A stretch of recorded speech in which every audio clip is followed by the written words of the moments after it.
Le silence qui précède l'apocalypse n'a rien de paisible. C'est un silence lourd, électrique, qui vous compresse la poitrine jusqu'à ce que vous oubliez comment respirer normalement.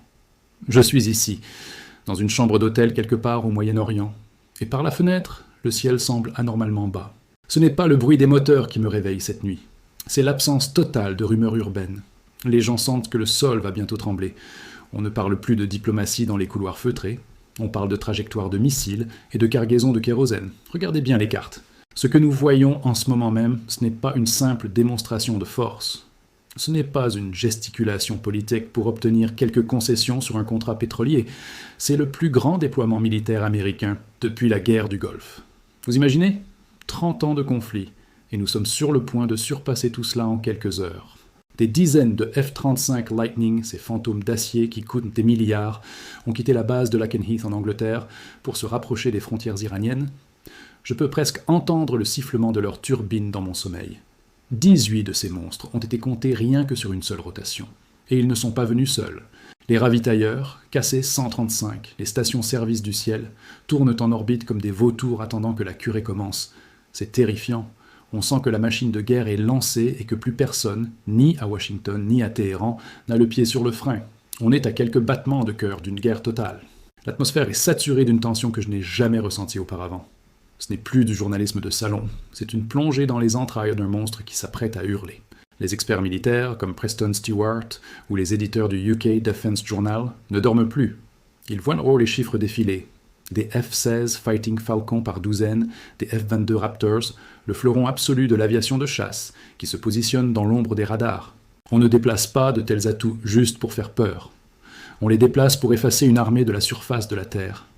Et pendant que ces oiseaux de proie s'installent dans les bases de Jordanie, des Émirats ou d'Arabie Saoudite, deux géants des mers, deux forteresses flottantes, convergent vers le même point de pression. L'USS Abraham Lincoln est déjà là, dans le nord de la mer d'Oman, avec ses 3, peut-être 4 destroyers qui le protègent comme une garde prétorienne, et l'USS Gerald R. Ford arrive à toute vapeur. À bord, c'est une ville entière vouée à la destruction. 90 avions par navire. Des Super Hornets, des Growlers de guerre électronique capables de griller les communications de toute une province en un clic. Quand on voit ça, on se demande comment on en est arrivé là si vite. Le 16 février, c'était le début. Le 17, l'accélération. Le 18, la certitude. On dirait que le temps s'est contracté. Honnêtement, même moi, j'ai du mal à y croire. On nous a tellement habitués aux menaces vides, aux tweets agressifs et aux discours enflammés qui finissent en poignées de main forcées. Mais là, le décor est différent. Il n'y a pas de caméra de télévision pour la parade. Il n'y a que le mouvement sourd de l'acier et du kérosène. On parle d'un blocus naval dans le golfe Persique, une strangulation lente mais certaine de l'économie iranienne. Les destroyers américains croisent dans le détroit d'Ormuz, à portée de fusils des vedettes des gardiens de la Révolution. C'est une poudrière où la moindre étincelle, la moindre erreur de pilotage d'un drone ou la moindre parole mal interprétée fera tout sauter. Et au milieu de ce chaos de métal, il y a cette question qui nous hante tous. Qui va appuyer sur la détente en premier ? Saviez-vous que, dans les hautes sphères du pouvoir, la vérité n'est jamais qu'une option parmi d'autres ? La politique, au fond, ce n'est pas l'art de gérer une cité, c'est l'art de manipuler la perception du réel. On nous dit que c'est pour la paix, pour la dénucléarisation, mais le pouvoir, le vrai, ne cherche jamais qu'à s'autopréserver ou à s'étendre. C'est une bête affamée. Regardez comment les leaders utilisent la peur des masses pour justifier des dépenses qui pourraient nourrir des nations entières. On vous fait croire que l'ennemi est à votre porte pour que vous ne voyiez pas la main qui fouille dans votre poche. La loyauté qu'on vous demande n'est souvent qu'un chèque en blanc pour des ambitions que vous ne comprendrez jamais vraiment. Si vous voulez survivre mentalement à ce monde, apprenez à lire entre les lignes de leurs discours héroïques, car derrière chaque grand idéal proclamé se cache souvent une froide équation comptable. Mais alors, si tout n'est que manipulation, que reste-t-il de notre capacité à juger ce qui est juste ? Du côté de Téhéran, le régime est en plein délire paranoïaque, et on peut les comprendre. Ils voient le ciel s'assombrir, les images satellites montrent une activité frénétique autour des sites nucléaires. Ils ne se contentent plus de discourir, ils enterrent leurs installations. On parle de sarcophages de béton, de couches de terre sur des dizaines de mètres pour protéger le site de Talagan 2 ou Natanz. Ils essayent de transformer leurs montagnes en boucliers contre les bombes anti-bunkers américaines. Ils savent que si l'attaque vient, elle sera chirurgicale, brutale et massive. Ils dispersent leurs centres de commandement. Ils donnent de l'autonomie à leur chef de terrain pour que l'armée continue de frapper, même si la tête est coupée.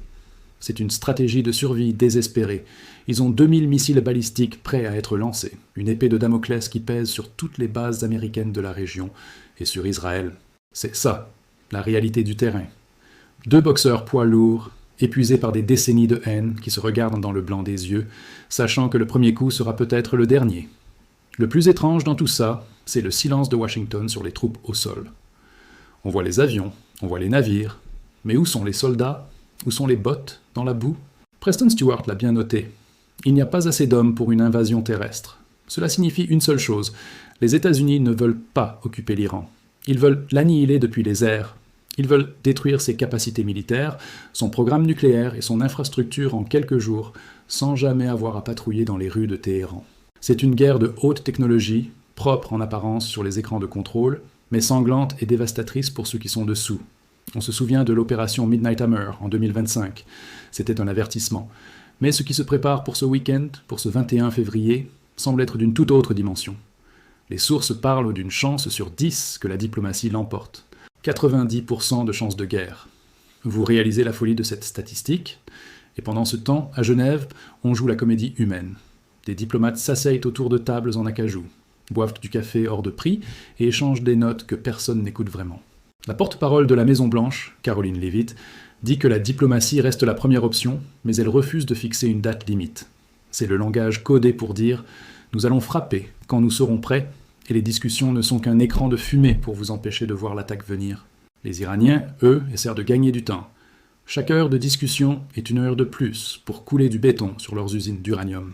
C'est une course contre la montre macabre. Est-ce qu'on peut vraiment faire confiance à quelqu'un qui sourit devant les caméras tout en affûtant son poignard dans son dos? La confiance est une monnaie qui s'est dévaluée jusqu'à ne plus rien valoir. Dans nos propres vies, nous cherchons la sincérité, mais dans l'arène politique, la sincérité est une faiblesse. La trahison n'est pas un accident de parcours, c'est un outil de gestion. On vous promet de la stabilité pour mieux installer le chaos qui servira leurs intérêts. Posez-vous la question. À qui profite vraiment ce conflit? Aux peuples qui vont souffrir, ou à ceux qui vendent les armes et ceux qui reconstruiront sur les ruines? La manipulation ne s'arrête pas aux frontières de l'Iran. Elle s'infiltre dans vos fils d'actualité, dans les algorithmes qui vous poussent à choisir un camp sans réfléchir aux nuances. Celui qui ne questionne jamais l'autorité finit par devenir son complice involontaire. La véritable liberté commence au moment où vous doutez de la version officielle qu'on vous sert sur un plateau d'argent. Mais si le doute devient systématique, comment pouvons-nous encore construire une société basée sur l'action commune? L'enjeu n'est pas seulement nucléaire, il est viscéral. Il y a cette ombre qui plane sur le bureau ovale. Donald Trump a une décision à prendre qui va définir le prochain siècle. D'un côté, la destruction rapide d'un régime qu'il abhorre, de l'autre, le risque de s'embourber dans un conflit régional qui fera exploser le prix du pétrole et déstabilisera l'économie mondiale. Est-ce qu'il cherche vraiment la paix, ou est-ce une question de crédibilité? On sait comment ça marche. Si vous montrez les muscles et que vous ne frappez pas, vous passez pour un faible. Et dans ce monde brutal, la faiblesse est une condamnation à mort. Ses alliés, comme Netanyahou, poussent à la roue. Israël voit en l'Iran une menace existentielle. Ils sont prêts, peut-être même plus que les Américains. Ils considèrent que tout accord signé ne sera que de la poudre aux yeux. Pour eux, la seule solution est cinétique. C'est un mot poli pour dire des explosions. Imaginez les familles basées à Téhéran en ce moment. Imaginez les jeunes qui ont manifesté, qui ont risqué leur vie pour un peu de liberté et qui voient maintenant leur pays devenir la cible d'une armada technologique. C'est la tragédie suprême. Plus de 36 000 manifestants sont déjà tombés sous les coups de la répression d'Ali Khamenei. Ils voulaient le changement, ils voulaient la vie. Ils risquent de recevoir la mort tombée du ciel. La Maison-Blanche prétend agir pour eux, pour les libérer du joug des mollahs. Mais l'histoire nous a appris que la liberté apportée par des bombardiers a souvent un goût de cendre. Est-ce que le remède ne sera pas pire que le mal? Est-ce que renverser un dictateur vaut le sacrifice d'une nation entière? Je repense à ce que disait Mike Pompeo devant ces foules d'Iraniens en exil. Pas de soldats au sol, pas de cash envoyé au régime, juste un soutien moral et une menace de fer. C'est une position stratégique habile, mais elle cache une vérité cruelle. Si l'Iran s'effondre, qui ramassera les morceaux? La Russie de Poutine regarde tout ça avec une anxiété dévorante. Si le régime de Téhéran tombe, c'est l'influence russe au Moyen-Orient qui s'évapore. C'est leur allié stratégique, leur plateforme pour défier l'Occident. Une guerre contre l'Iran, c'est indirectement une guerre contre les intérêts du Kremlin. On joue à une échelle qui dépasse l'entendement humain. On déplace des pays comme des pions sur un échiquier de sang. La responsabilité civique, c'est ce qui nous reste quand les structures de pouvoir s'effondrent. Ce n'est pas seulement aller voter une fois tous les 4 ans, c'est être le gardien de la décence commune. Dans un monde qui se déchire, rester humain, refuser la haine facile de l'autre, c'est l'acte de résistance le plus pur qui soit. Nous avons tendance à déléguer notre sens moral à des institutions, à des leaders, en espérant qu'ils feront le bon choix pour nous. Mais le bon choix pour eux est rarement le nôtre. Ne laissez personne vous dicter qui vous devez détester. L'empathie n'est pas une faiblesse de l'esprit, c'est la seule chose qui nous sépare des machines de guerre que nous construisons. Si vous perdez votre capacité à voir l'humanité chez l'ennemi désigné, vous avez déjà perdu la bataille la plus importante. Mais au milieu d'une tempête de feu, l'empathie peut-elle vraiment arrêter une bombe ? Le compte à rebours est lancé. Nous sommes peut-être à quelques heures du premier tir. On parle du week-end du 21 février comme du point de non-retour. Les radars sont allumés, les missiles sont armés, les pilotes sont dans leur cockpit, le doigt sur la gâchette. La tension est telle que l'on peut l'entendre grésiller dans l'air. C'est une attente insupportable. Chaque minute qui passe sans explosion est un miracle de diplomatie, ou peut-être juste un sursis technique. Trump pèse le pour et le contre. Les bénéfices, un régime affaibli, la fin du programme nucléaire, l'accès aux réserves d'énergie géantes de l'Iran pour les marchés occidentaux. Les risques, une guerre asymétrique, des attaques de drones partout dans le Golfe, des alliés comme Oman, le Qatar ou la Turquie, qui se détournent des États-Unis par peur de l'escalade. C'est un pari sur l'avenir de l'humanité. Si l'offensive commence, ce ne sera pas un échange limité, comme en 2024. Ce sera une confrontation totale. L'Iran ne se contentera pas d'encaisser les coups, cette fois-ci. S'ils sentent que leur survie est en jeu, ils brûleront tout ce qu'ils peuvent atteindre. C'est la logique de la terre brûlée. Ils utiliseront chaque drone, chaque missile caché dans les silos des montagnes. Ils tenteront de bloquer le détroit d'Ormuz, de paralyser l'économie mondiale pour forcer l'arrêt des combats. C'est le scénario cauchemardesque que tout le monde redoute, mais vers lequel tout le monde semble courir tête baissée. On dirait que les leçons de l'histoire ont été oubliées, effacées par l'arrogance technologique et l'ambition politique. On nous dit que c'est une question de crédibilité, que l'Amérique doit frapper pour montrer qu'elle n'est pas un tigre de papier. Mais la vraie force, est-ce de détruire ? Ou est-ce d'avoir la retenue nécessaire pour ne pas transformer une crise en catastrophe ? On se retrouve dans cette situation absurde où l'on prépare la guerre pour éviter la guerre. C'est le paradoxe ultime de notre civilisation. Nous avons créé des outils de destruction si parfaits qu'ils ne nous laissent plus le droit à l'erreur. Un seul faux pas, une seule mauvaise interprétation d'un signal radar, et c'est l'engrenage fatal que personne ne pourra arrêter. La stratégie n'est jamais qu'une illusion de contrôle sur le chaos. Vous pouvez planifier chaque mouvement, calculer chaque trajectoire, il y aura toujours ce facteur humain imprévisible qui fera tout dérailler. Les plus grands empires se sont effondrés, non pas par manque de puissance de feu, mais par un manque de compréhension de l'âme humaine. On peut bombarder des villes, on ne bombarde pas des idées. On peut tuer des leaders, on ne tue pas les aspirations profondes d'un peuple. La sagesse consiste à savoir quand s'arrêter, quand la victoire devient plus coûteuse que la défaite. Le vrai génie stratégique, c'est d'obtenir ce que l'on veut sans jamais avoir à verser le sang. Mais dans un monde obsédé par la domination, qui a encore le courage de la tempérance ? Le courage de ne pas frapper est-il devenu la forme de courage la plus rare au sommet de l'État ? Je regarde l'heure. La nuit avance et les rapports continuent de tomber. L'Iran international rapporte que les puissances régionales supplient Washington de ne pas franchir le pas. Oman, l'Égypte, l'Arabie saoudite, ils savent tous que si le Moyen-Orient s'embrase, ils seront les premiers à brûler. Leurs économies, leur stabilité interne sont en jeu. Mais est-ce que leur voix pèse lourd face à la détermination d'une administration américaine qui joue son va-tout ? Trump doit aussi penser à sa cote de popularité. Une guerre courte et victorieuse est un tremplin politique. Une guerre longue et sanglante est un suicide. C'est une équation cynique, mais c'est celle qui se joue en ce moment même dans le bureau ovale. On parle de 90% de probabilité d'action cinétique. C'est un chiffre qui vous glace le sang. C'est comme si nous étions tous dans un avion dont les moteurs sont en train de lâcher et que le pilote nous disait qu'il y a 97% de chances que nous nous écrasions, tout en continuant à voler vers la montagne. On espère tous faire partie des 10% restants.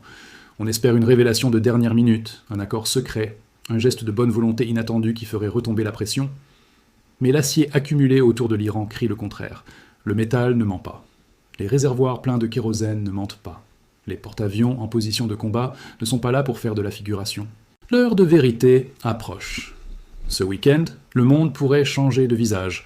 On pourrait se réveiller dans un monde où les flammes dévorent le golfe Persique, ou dans un monde qui a eu une peur bleue et qui tente de ramasser les débris de sa diplomatie. Quoi qu'il arrive, cette crise révèle quelque chose de profond sur nous-mêmes. Elle montre notre incapacité à sortir des cycles de violence et de méfiance. Elle montre que malgré tous nos progrès, nous sommes toujours ces êtres tribaux, prêts à tout anéantir pour une question de fierté, de pouvoir ou de ressources. C'est une leçon d'humilité amère. Quand on regarde ces événements, on ne voit pas seulement des pays qui se battent, on voit le reflet de notre propre nature humaine.